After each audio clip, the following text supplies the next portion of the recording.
On the show, we drive the new Hyundai Grand i10. We ride the KTM Duke 390. In living together, we continue to live with the Honda Amaze. And on the road, we drive with the Fiat Linea to Mahabaleshwar. This is the Hyundai i10 and this is the Hyundai i20, and the space between the two is what is prime property for car manufacturers in India. These three, the i20, i10 and the space here, account for about 70% of the sales in the Indian automotive market. No wonder then that manufacturers take this space very, very seriously. And Hyundai is trying to park something here in this space.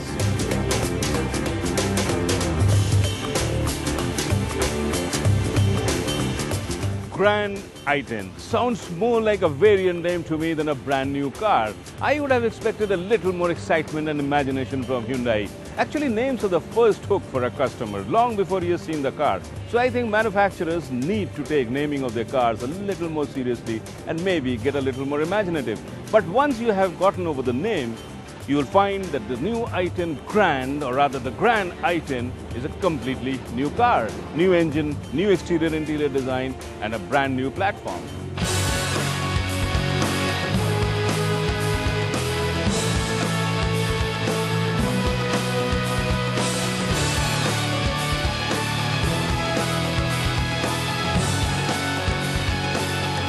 If you look at the last few cars from the Hyundai stable, you will realize that the cars had been rather nice looking, fresh and even spectacular. Take the case of the Verna, for example, which was launched in 2011. The car was really nice looking and created a big market for itself. The company was following what is called the fluidic sculpture design philosophy, and then followed the Elantra and the Sonata. And if this car also had the fluidic sculpture design, I would have said we would have got an overdose of the design philosophy. So they had to change things, and this is what they have done. The design looks simple, the design looks pleasant, but at the same time it's not as exciting as what the fluidic sculpture design cars were, like the Verna, the Elantra or the Sonata. I personally find this a bit too bland. Another important thing about Hyundai are the features and the gizmos they load into their car. Take the push start button, for example. You don't have to buy a frightfully expensive car now to get this feature, or the rear AC for that matter. If you are the sort who are looking for a car which is loaded, then look no further. Hyundai's strength has always been this, and in this car, the Grand i10, they have just played to that. The interiors are a treat. Think of a gizmo and it's here, and some very upmarket ones too, like push start button, parking sensors, rear AC vent, keyless entry, height adjustable steering and plenty of place for knick-knack and water bottles. The seats are draped in tasteful upholstery, and overall the Grand i10 looks quite grand inside. On the outside, the diamond cut alloy wheels are a segment first and give the car a nice touch. The wraparound headlamps and the tail lamps, along with a generous touch of chrome garnishing, round off the exteriors quite well. And the electrically foldable outside rear view mirrors add a nice functional touch.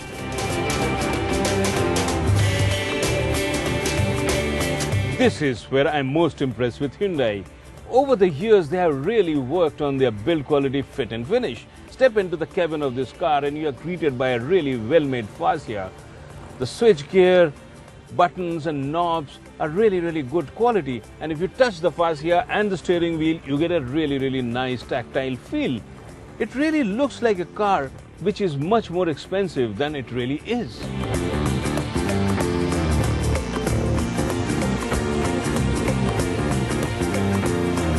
The rear seat of the Grand i10 reminds you of Hyundai's philosophy of being practical and offering the customer the maximum bang for the buck. The cabin space tells you all. The Grand i10 is really practical. There's plenty of leg room, shoulder space is enough, and the headroom is so much in fact that it makes me feel a bit dwarfed. The boot can hold 256 liters of luggage, which is quite nice for a car this size. The seats can be folded down too to increase the capacity. The wheelbase of this car is long enough at 2425 millimeters, and this frees up a lot of cabin and luggage space, making it immensely practical for everyday use.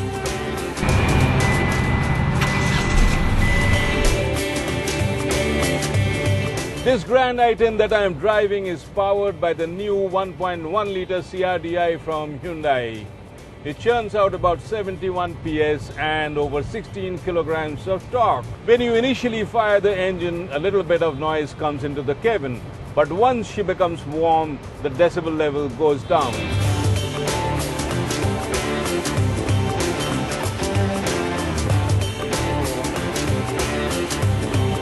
In this segment of cars, it really does not matter how much noise creeps into the cabin.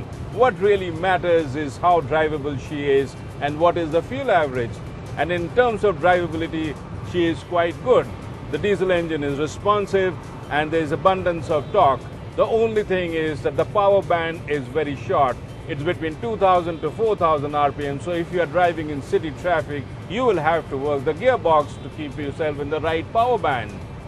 But other than that, the power delivery is quite linear and it's really effortless cruising on the highway. The other USP of this engine is that she's supposed to be extremely fuel efficient. ARI figures give it at 24 kilometers to a liter, making it one of the most fuel efficient cars in this segment. The handling of this i10 is really very nice. The suspension, unlike many other Hyundai cars, is sprung very tight, and this gives the car a nice cornering ability. But at the same time, the ride has become a little too hard, and if you hit the potholes very hard, you will feel the bumps inside the cabin.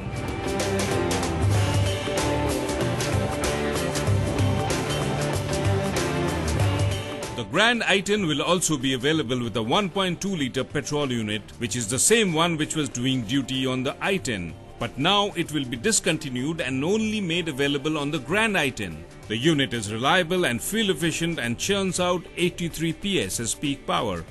The Grand i10 is priced, well, as expected, between the i10 and the i20. The base model with the petrol unit starts at Rs 4.71 lakhs, while the base diesel starts at Rs 5.77 lakhs. This makes it a nice proposition as it offers a whole lot more space than the i10 without adding to the cost tremendously, as the base i10 costs Rs 4.14 lakhs in Delhi. And at the same time, it is substantially cheaper than the i20, which costs Rs 5.35 lakhs for the base petrol unit. This Grand i10 can be dubbed the econo commuter in the true sense of the word.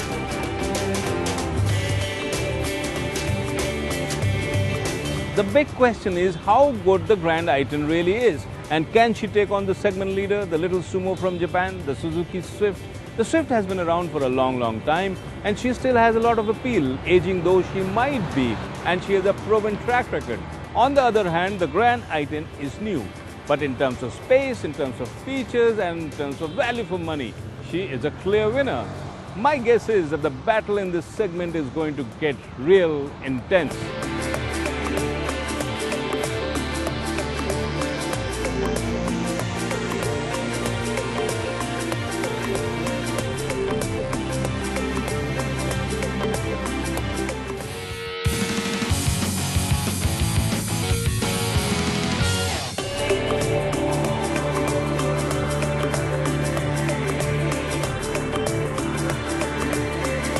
Here's something to think about. Now, why would any bike manufacturer launch a new bike that looks exactly like an older bike? Confusing, isn't it? The new 2013, fresh off the factory floor, yet to be even delivered to people who booked the bike 3 months ago, the KTM Duke 390 looks every bit like the KTM Duke 200.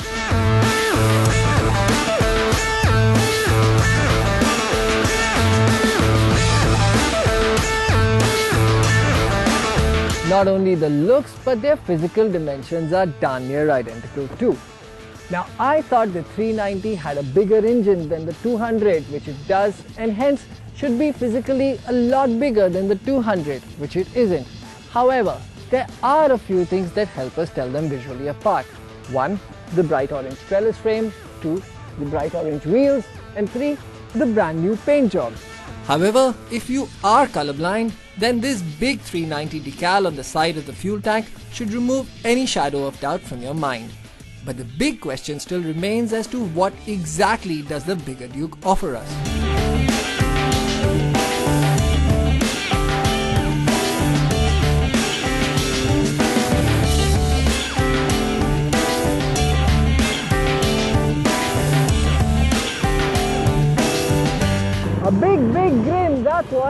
The Duke 390 has a single-cylinder 4-stroke liquid-cooled 373cc engine that has 43 horses at its disposal and weighs a mere 139 kilograms. This results in a fantastic power-to-weight ratio, which basically means that these horses are wild. Honestly, even wild is a tame word for what the 390 does. Twist the throttle open and the Duke responds like its pants are on fire and rushes to a speed of 100 kmph in a little under 6 seconds. But the fun does not stop till it reaches its top speed of a little over 165 kmph. Credit must be bestowed on the fantastically slick 6-speed gearbox, which works in the typical 1 down 5 up fashion. The gearbox is very sharp and a delight to use, which is a great thing because with a high-spirited free-revving engine like this one, you do need quick gear changes to keep the engine in the meat of its power band. But even when carving through traffic where frequent gear changes are required, the Duke does not disappoint and will have you happily tap dancing on the gear shifter without even breaking into a sweat.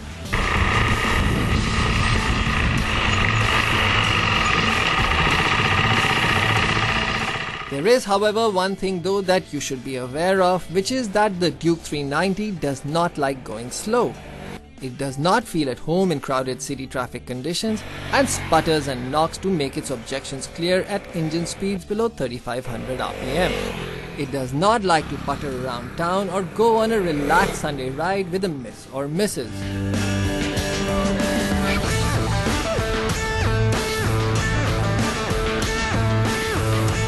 Credit for the bike's handling and riding dynamics also goes to the stiff suspension setup and the super sticky Metzeler M5 Sportec tires, which endowed the Duke 390 with its corner carving abilities. To keep things under control, the bike is equipped with a 4-pot caliper 300mm disc brake at the front and a single-pot caliper 230mm disc brake at the rear.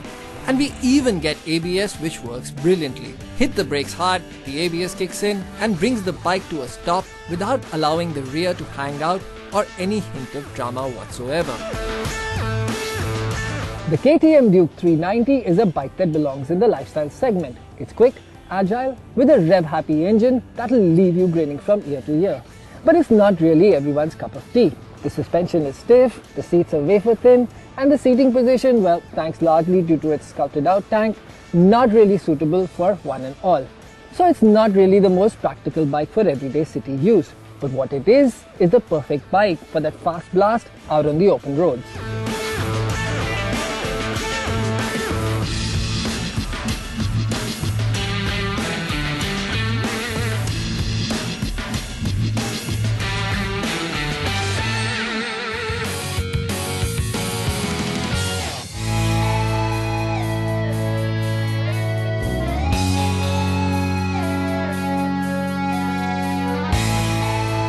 The last couple of weeks had been really good for me.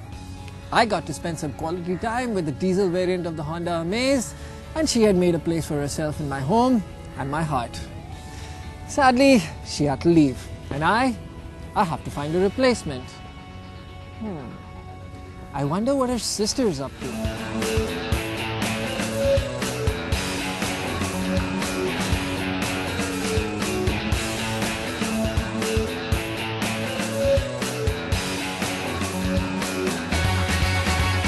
Yes, I'm talking about the Amaze with a petrol engine. Now, if it wasn't for the badge on the boot, there would be no way to distinguish between the petrol and the diesel engine variants and tell them apart, as they look identical. That holds true till the time one actually turns the engine over. This petrol unit is actually quite silent and you really can't hear the engine ticking over under the bonnet. Now the 4-cylinder 1.2-litre i10 engine is a familiar one as it already does duty in Honda's Jazz and the Brio. Now the engine produces a healthy output of about 86.8 bhp at 6000 rpm and a maximum torque of 109 Newton meters at 4500 rpm. Transmission choice is offered either in terms of a 5-speed manual or a 5-speed automatic. With city conditions getting crowded day by day, driving to and fro is becoming rather unpleasant. Hence, I opted for the automatic transmission variant to ease my pain. Shift the gear selector into the D or the drive mode, and the car accelerates away quite nicely from standstill without any hint of hesitation.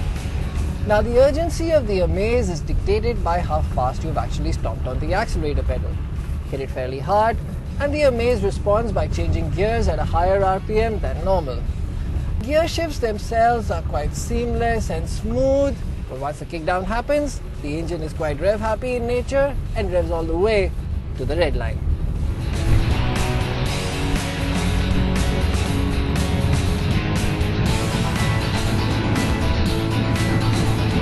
Still, if it's performance you're looking for, the manual box is the weapon of choice.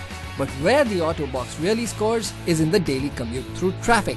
I feel gifted indeed that I have the automatic Amaze and don't really have to give myself a workout by constantly having to work the clutch pedal and the gear shifter. Take it from me, in a few years' time, people will really start appreciating the automatics and put them in the category of affordable luxury.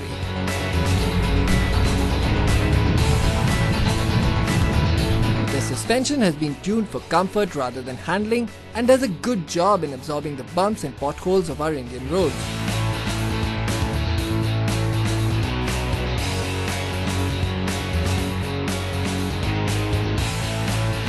The Amaze feels very nimble and light-footed, and that's largely due to the electronic assisted power steering. I think it's probably one of the best that I've experienced in a car in this segment. It's very light, responsive, and is a boon for driving in crowded city-type traffic conditions. But as the speed builds up, well, the steering just stiffens up a bit and is just perfect for a car that's zipping along the highway.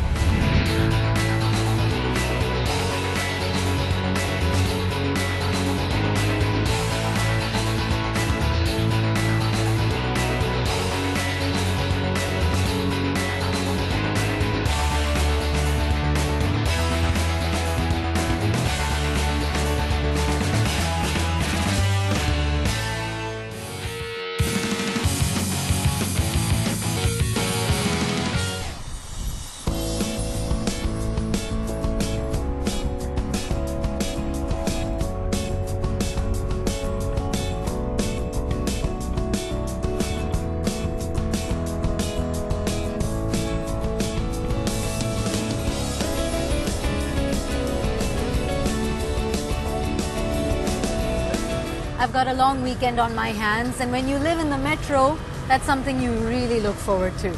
I'm heading towards Mahabaleshwar today, which in Maharashtra is known as the Queen of the Hills.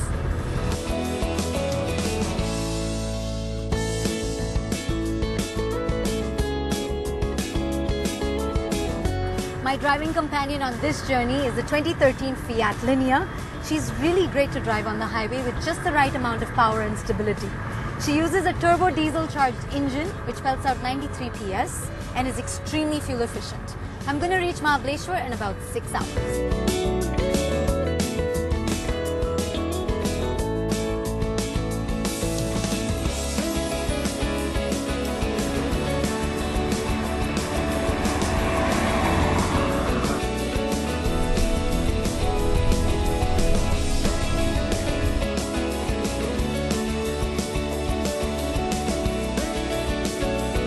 At an altitude of 1,372 meters above sea level, Mahabaleshwar, nestled in the Sahyadris, is the largest and now the most popular hill station in Maharashtra.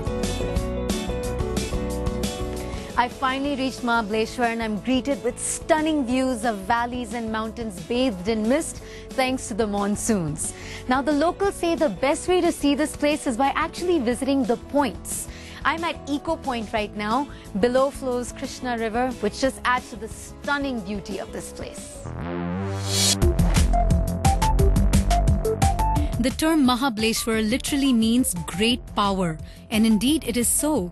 At the base of 5 lovely rivers, the scenic beauty of this hill station is simply stunning.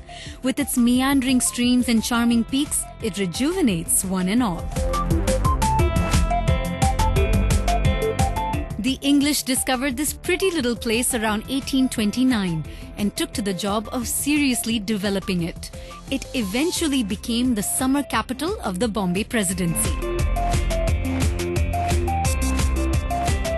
Known for its pleasant climate, Mahabaleshwar not only soothes the tired soul, but it's also the perfect place to grow a variety of fruits and vegetables.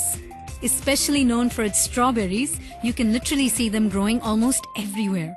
And since I'm here, I'm not going to pass up the chance to enjoy the most popular drink, strawberries with cream. A strawberry shake can't get any fresher than this. Fresh strawberries plucked from the garden right next door go into making this delicious shake filled with cream and ice cream. Can't beat it. So if you're in Mahabaleshwar, this is not to be missed.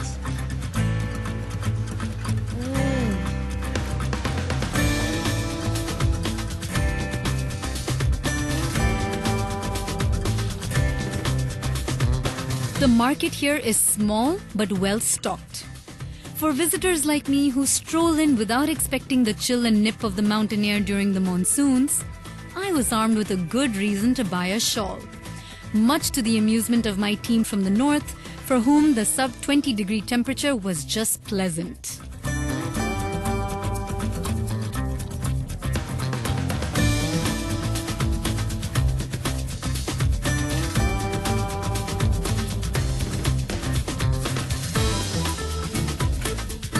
Mahabaleshwar also boasts of a large lake, the Vena, which is a huge tourist attraction.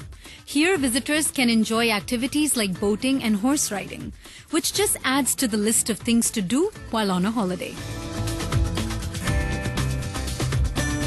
Just outside of Mahabaleshwar lies the tranquil Tapola. The drive to Tapola is an extremely picturesque one, with vistas galore on either side of the road. This is where the river Koina flows in all her glory.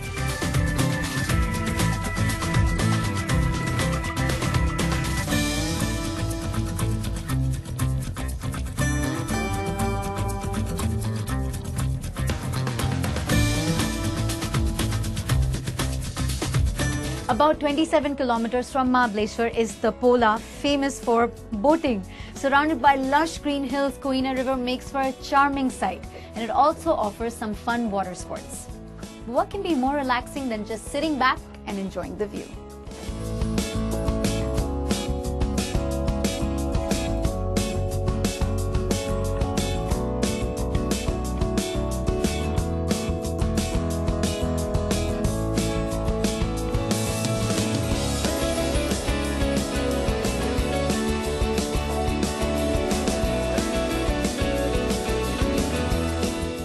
The Panchgani Plateau looks like the perfect place to go hang gliding, but it happens to be the monsoons. Doesn't look like I'm going to be soaring into that valley anytime soon.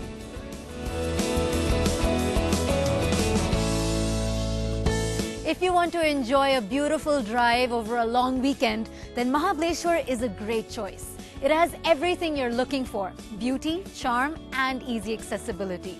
And if you're driving a car as nice as the Linea, well then that just makes it that much more fun. It makes it all the more perfect.